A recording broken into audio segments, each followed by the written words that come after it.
Harper, a wildlife photographer, to photograph the red snake, she went to a remote area called Meshitam.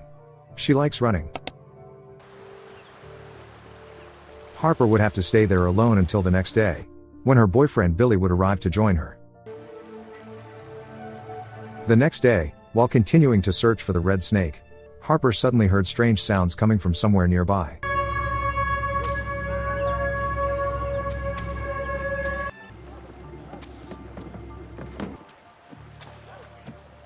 Following the noise, she was horrified to witness a person being hung up and brutally tortured. Although at first she intended to ignore it because she was too frightened, she later changed her mind and secretly took photographs as evidence.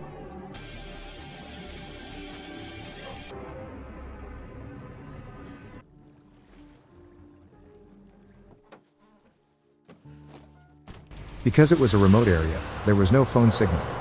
Harper had to go directly to the sheriff's office to report it.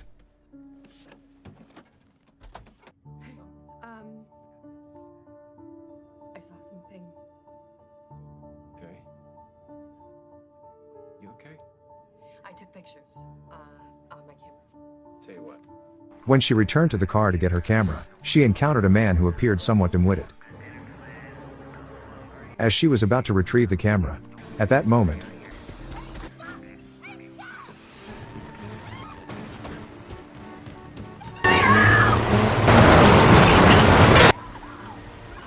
Harper was immediately kidnapped and taken to the farm of the group who had been torturing the victim earlier.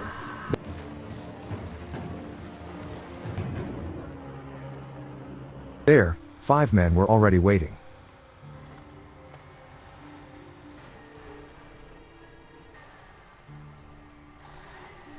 Yeah, but I got a call from the town Rito who said the sheriff had a little shutterbug. He said you've been putting your camera where you weren't supposed to. The leader challenged her to step out of the car to compete. No rush. Come on! However, Harper quickly managed to knock one of them down.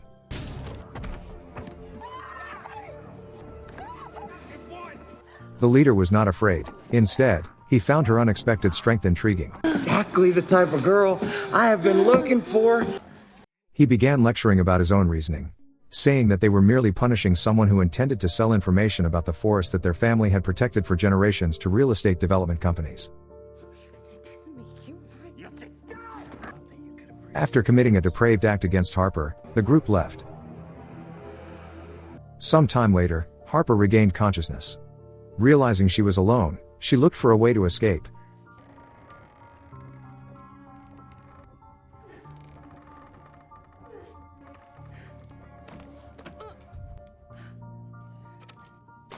By using a broken piece of a light bulb to cut the ropes binding her.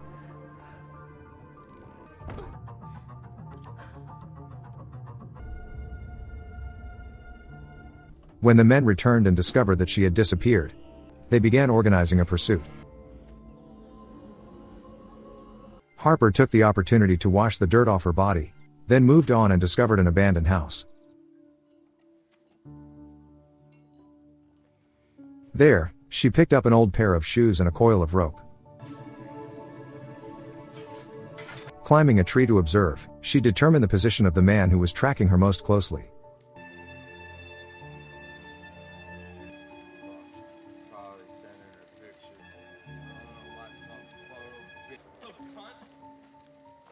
Harper secretly took a box of ammunition from his bag. When he turned his back, she tied the ammunition box to the rope and lowered it into the fire.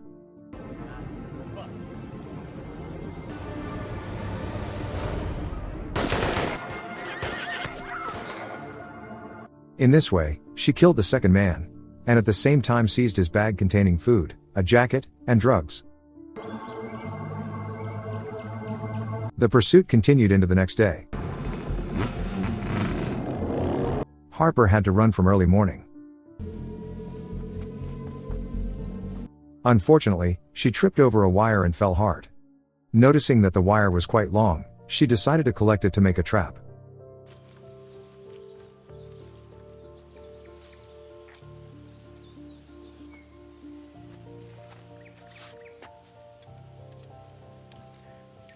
She used her strength in running to lure the enemy into the trap.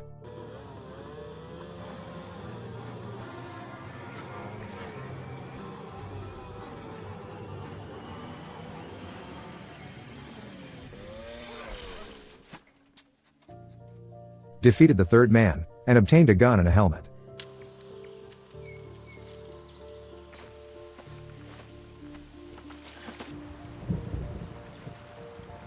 After that, another man saw his companion's helmet under the water and approached.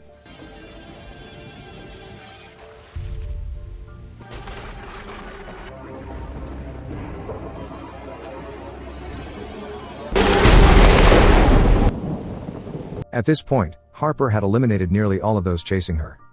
The leader began using a walkie-talkie to wage psychological warfare. Harper kept running and reached another abandoned house.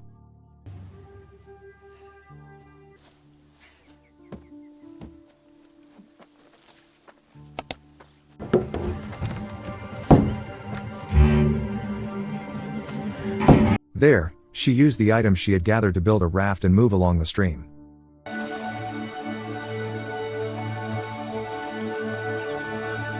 Spotting a house by the stream, she went there to ask for help. Hello? Hello? An old man came out to greet her warmly. Want a bourbon? Could I use your phone? I haven't had a phone for 15 years. However, he began telling stories about how his family had tamed this forest, words that sounded very familiar. Harper suddenly saw a photograph of the old man standing next to the leader. They appeared to be father and son. While the old man went into the kitchen, she secretly placed the drugs she had taken into his heart medication syringe. Oh, why did I do this?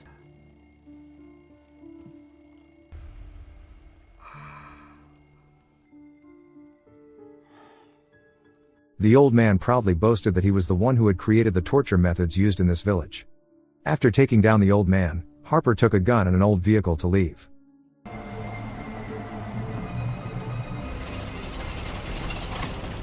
However, the vehicle broke down not far from there.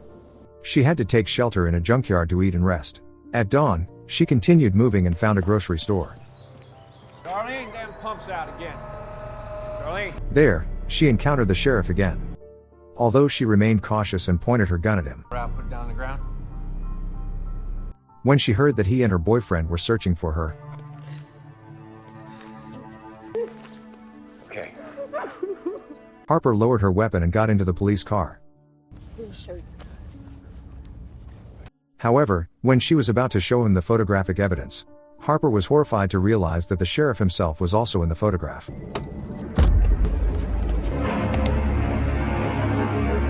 Harper was taken back to the leader's farm once again.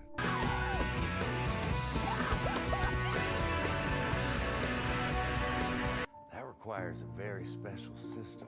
He explained the torture method involving the powerful digestive system of cows, and killed a cow right in front of her. Doesn't sound right. He intended to cut open the cow's belly and place Harper inside. To create a chance of survival, Harper continuously provoked the leader. She secretly prepared a knife.